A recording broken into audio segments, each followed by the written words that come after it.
Programa declarado de interés legislativo por el Honorable Senado de la Provincia de Buenos Aires. Auspician este programa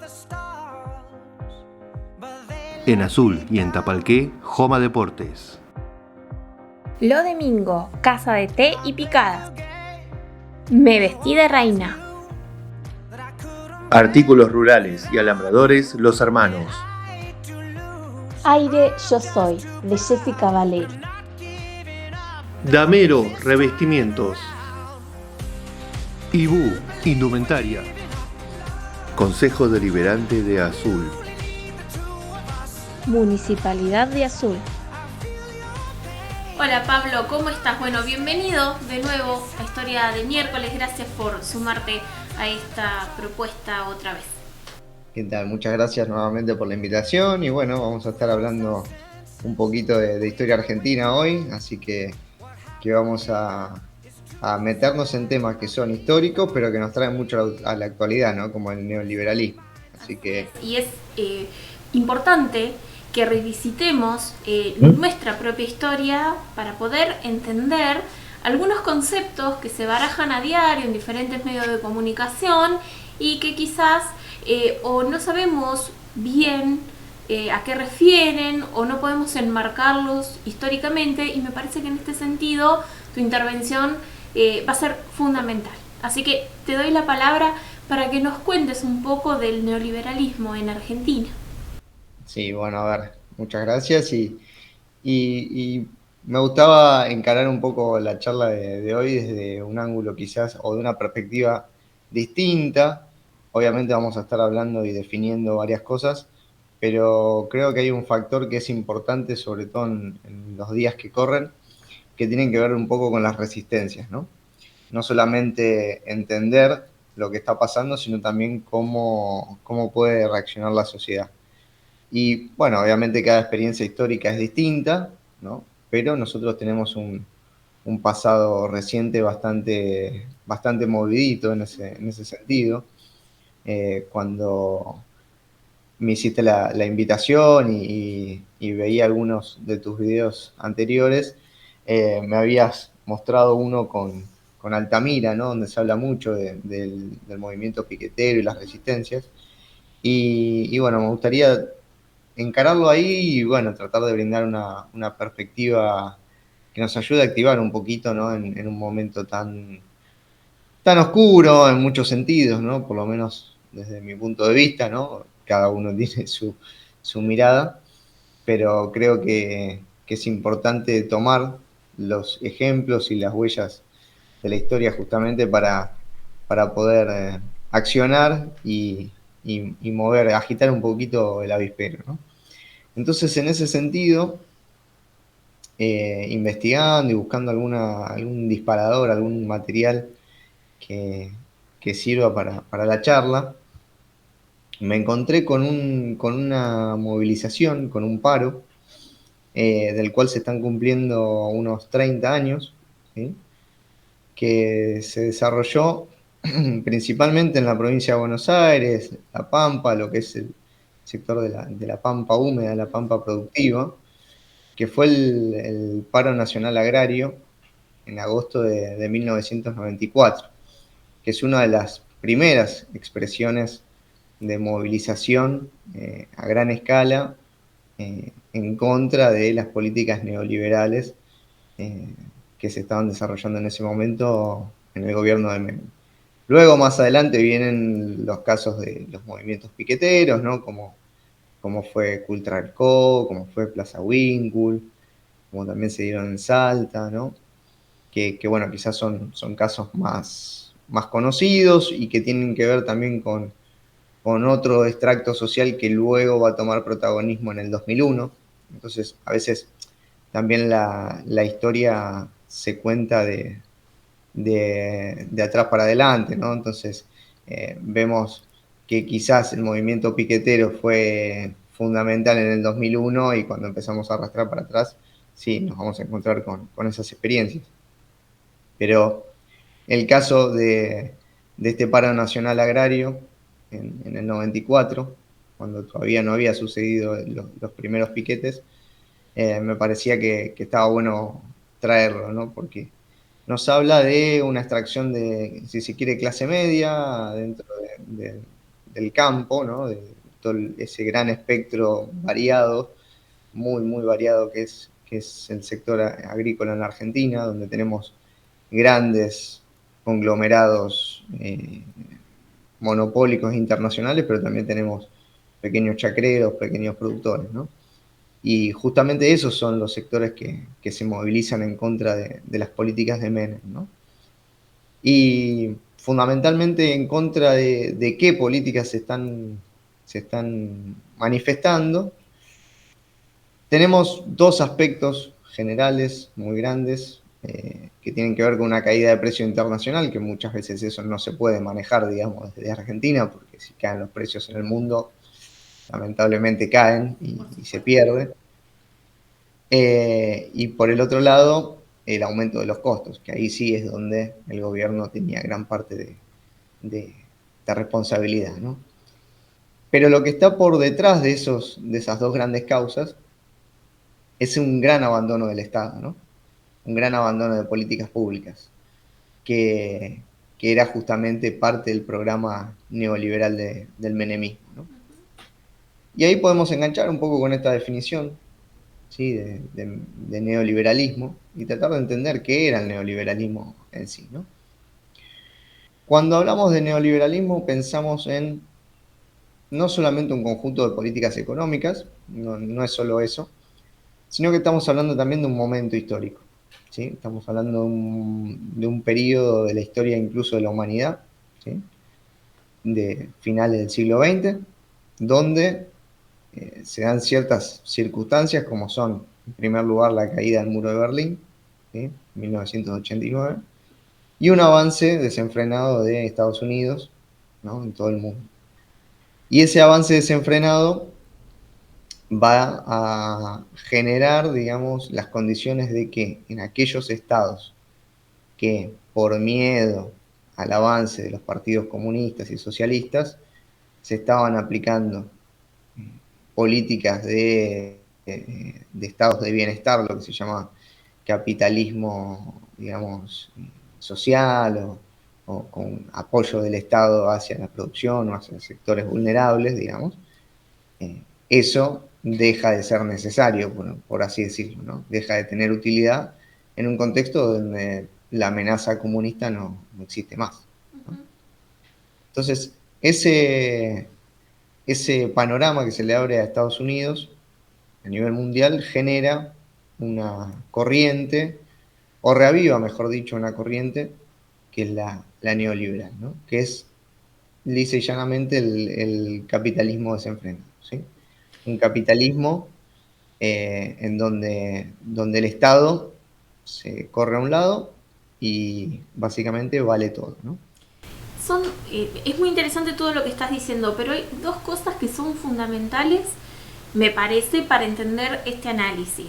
Una que tiene que ver que no es un fenómeno el neoliberalismo que nace, surge y tiene desarrollo en nuestro país, sino que es a nivel global.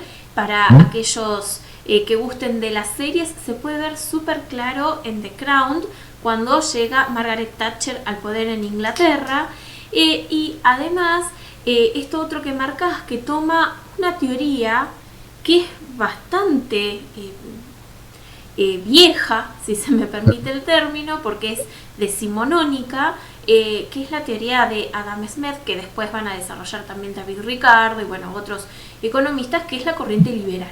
Estos dos puntos me parece que son claves para después entender el derrotero que tiene el neoliberalismo en el mundo en general, en América Latina y en nuestro país en particular. Sí, sí, totalmente, totalmente. Yo lo que creo que quizás a veces hay que matizar un poco en esto que bueno, lo marca mucho el presidente hoy en día, ¿no? De Argentina, Milei, de bueno, considerarse un heredero de Adam Smith y tal. Smith estaba escribiendo en contra de las monarquías, ¿no? O sea, no estaba escribiendo en contra del estado de bienestar, el estado keynesiano, digamos, de hoy en día. Ese es como un primer error que tiene el propio Milei, ¿no? Entonces, vemos mismo en algunos textos de Adam Smith que él está preocupado, digamos, por la condición de los trabajadores, ¿no? Dice, si esto sigue así, va a terminar mal, ¿no?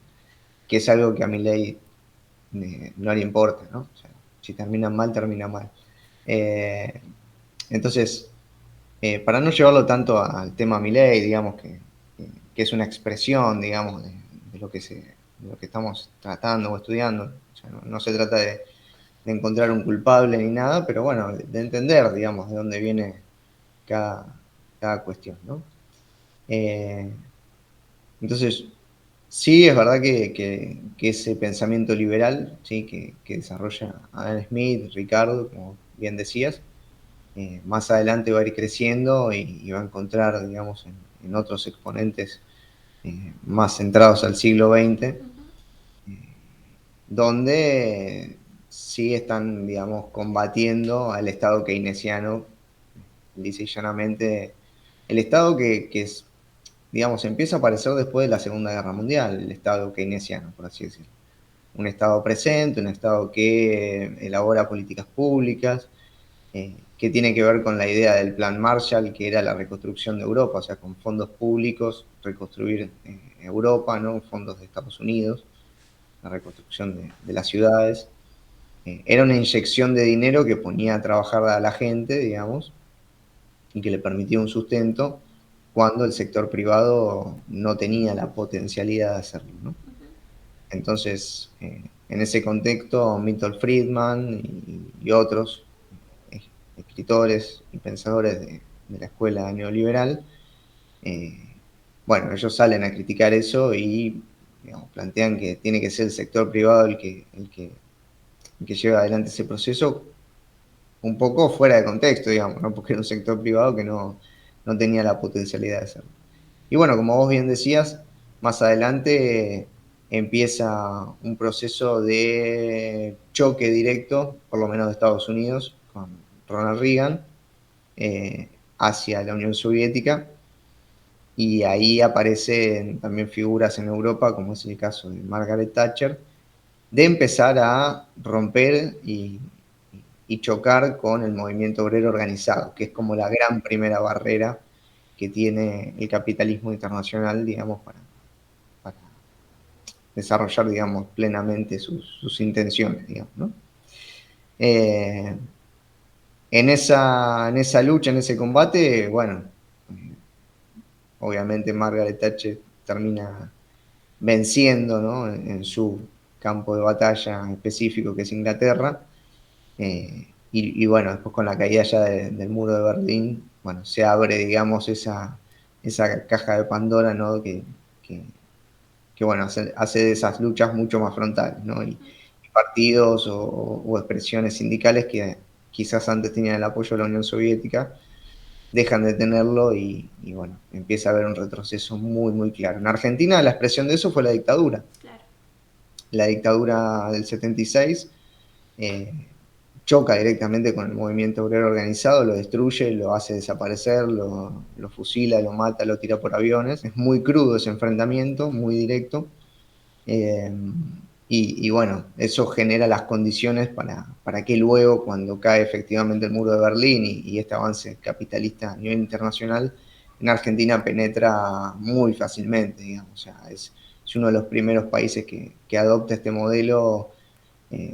Puedo contar Bolivia, puedo contar México, que son también grandes exponentes de ese proceso, ¿no? Chile mismo, ¿no? Que tiene un proceso Sí. muy similar al de nuestro país y algunos historiadores afirman que es el primer, entre comillas, laboratorio del impacto de estas medidas en América del Sur. Sí, incluso te quiero marcar algo que me parece que es muy interesante a nivel de análisis, que tiene que ver que una gran paradoja, digamos, una gran paradoja si uno lo mira, digamos, a simple vista, que las políticas neoliberales, si uno se fija en Bolivia, si uno se fija en Chile, si uno se fija en México o en Argentina, las terminan llevando a cabo partidos que supuestamente son partidos populares, ¿eh? como el peronismo, ¿sí? O como el movimiento, se me va a ir ahora de la cabeza, eh, el MNR, ¿sí? El Movimiento Nacionalista Revolucionario de Bolivia, o el PRI en México, ¿no? Entonces, vemos ahí cómo estos partidos que a priori, digamos, o que, bueno, cuando uno va a votar, supuestamente tiene una intención más popular, ¿no? La historia del peronismo misma, después de tantos años de proscripción, vuelve a las urnas, ¿no? Bueno, primero pierde con Alfonsín, pero luego gana con Menem, vuelve a las urnas y vuelve con un Menem prometiendo revolución productiva, ¿no? Entonces, cuando luego llega al poder, la cosa cambia mucho. Y si bien a priori parece una contradicción, parece algo que nos sorprende, que nos descoloca un poco, también esa es la explicación de por qué esos programas se pudieron aplicar tan fuertemente en estos países. Y tienen que ver con que estos partidos, en general, en la gran mayoría de los casos, tienen un cierto manejo, por ejemplo, del movimiento sindical, tienen un cierto manejo de el aparato militar, tienen un cierto manejo de las, ¿cómo es que se dice? Corporaciones empresarias, de las corporaciones pymes. Son partidos de poder, ¿no? Entonces, quizás cuando asume Alfonsín, por poner un ejemplo, la administración de Alfonsín, cada cambio que quiere hacer Alfonsín es criticado y es boicoteado por cada uno de los sectores de la sociedad. Es boicoteado por el ejército, ¿sí? Cuando hace las leyes, digamos, cuando empieza a hacer los juicios a las juntas, el ejército lo boicotea, ¿no? Es boicoteado por la CGT cuando intenta cambiar los estatutos sindicales, es boicoteado por las grandes empresas, también por los programas económicos. Entonces, tenemos a Alfonsín que es boicoteado, digamos, por todos lados, ¿no? Esto ni lo victimiza, o sea, no lo estoy poniendo desde ese lado, sino que es una explicación de por qué el gobierno de Alfonsín termina fracasando, evidentemente, ¿no? Con una hiperinflación y con una salida anticipada del gobierno. Entonces, cuando Menem asume el poder, tiene una situación de hegemonía mucho más fuerte de la que tenía Alfonsín, ¿no?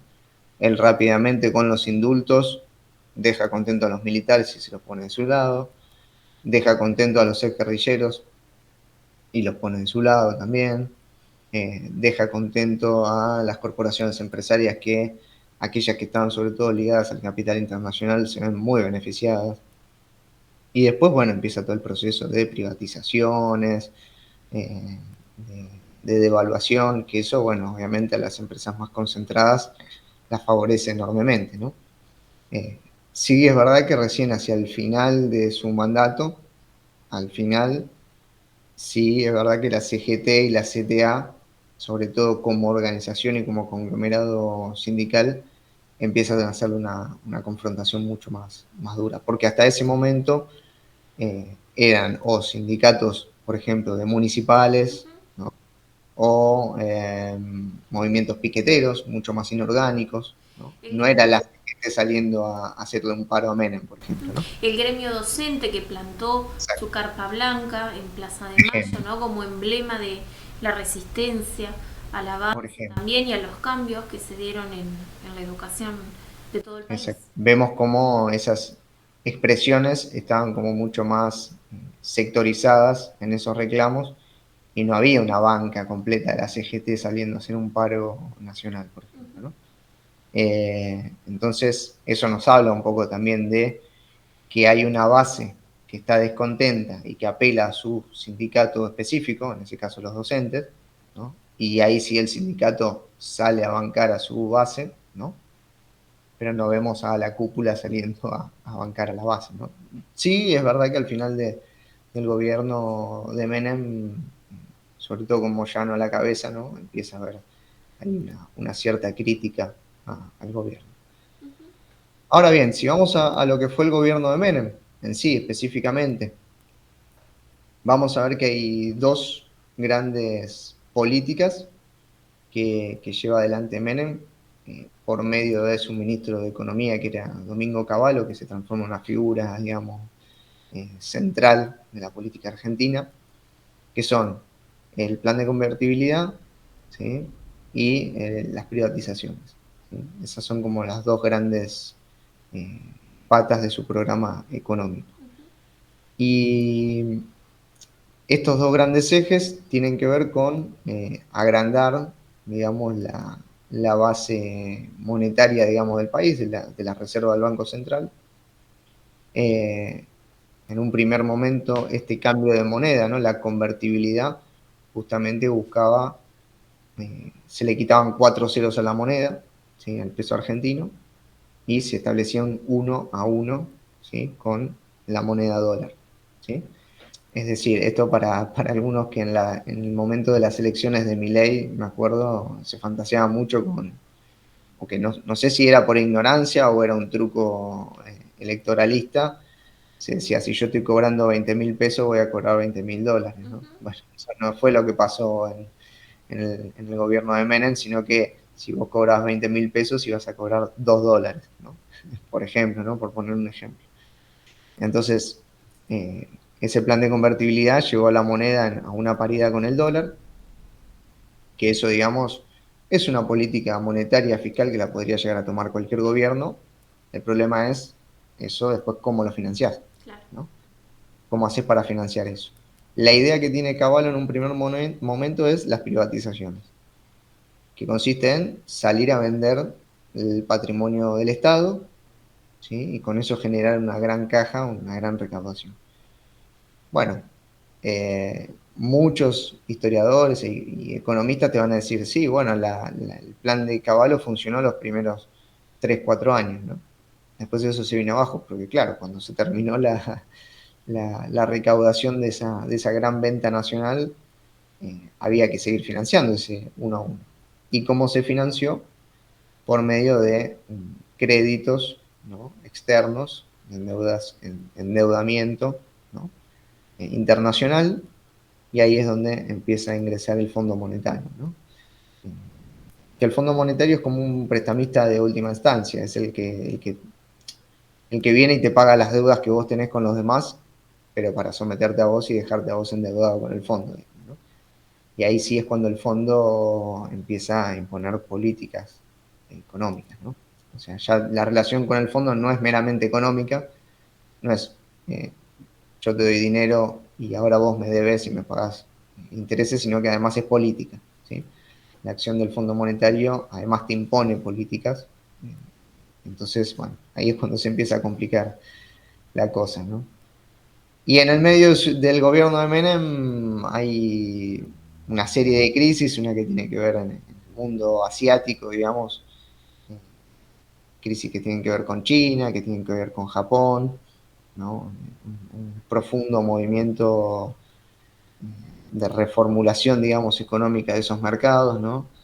Y la más importante, la que le termina pegando de lleno, es la crisis del tequila en el 95, en México, que después tiene una contrapartida en Brasil, que esa es la que le termina, o sea, el efecto caipirinha, se decía, es el que le termina chocando de frente al gobierno de Menem, y bueno, ahí empieza la debacle, ¿no? Espacio publicitario.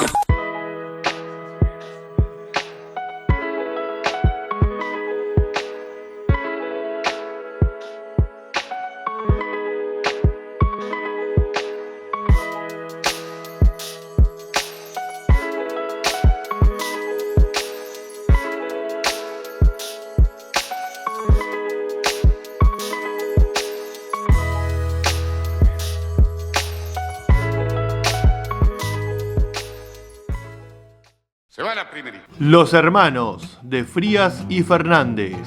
Ubicado en De los Fortines y Puan, tenemos todo para el campo y alambradores. Contamos con 8 cuadrillas de alambradores brindando un excelente servicio en toda la zona. Comunicate al 2281 36 82 41 y al 2281 37 21 24. Aire Yo Soy, de Jessica Valeri. te ofrece un acompañamiento integral en el cual el autoconocimiento es la base. Las consultas se pueden realizar tanto presencial como por videollamada. Comunícate al 11 57 02 47 71.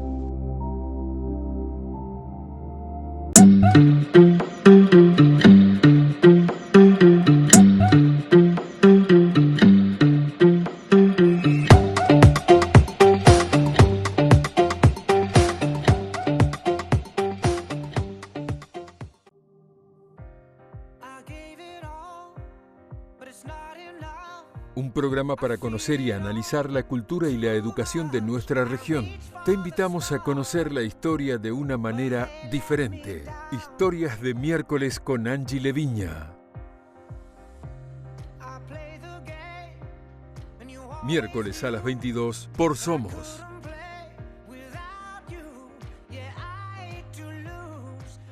Ibu tiene todo lo que necesitas para estar a la moda. Zapatillas, billutería, gorras, billeteras, cintos, relojes y anteojos. Búscalo en las redes sociales o comunícate al 2281-320377. Abierto de lunes a lunes, de 9 a 13 y de 15:30 a 20:30 horas en Avenida 25 de Mayo 657. Joma Deportes, en Azul y en Tapalqué. Trabajamos con todas las tarjetas hasta 6 cuotas, promociones con cuenta DNI y pago contado 5% de descuento. Abierto de 8:30 a 12:30 y de 16 a 20 horas. Visítanos en Azul, en la avenida 25 de Mayo 470 y en Tapalqué 9 de julio 488.